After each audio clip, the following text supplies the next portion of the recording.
এইভাবে গাড়ি চলতে চলতে হঠাৎ করেই একটি পুরনো ব্রিজের সামনে এসে গেল।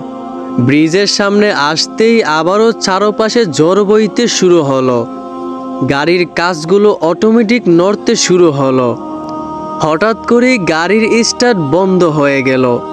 রহিমের বুকটা আবারও কেঁপে উঠল। সাথে সাথে রহিম গাড়ি থেকে নেমে তার গাড়ির ইঞ্জিন চেক করলো। ইঞ্জিনের সব কিছুই ঠিকঠাক ছিল।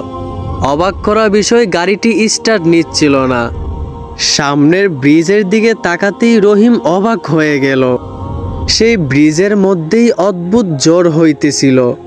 ব্রিজ থেকে কিসের জন্য একটা অদ্ভুত আওয়াজ ভেসে আসছিল।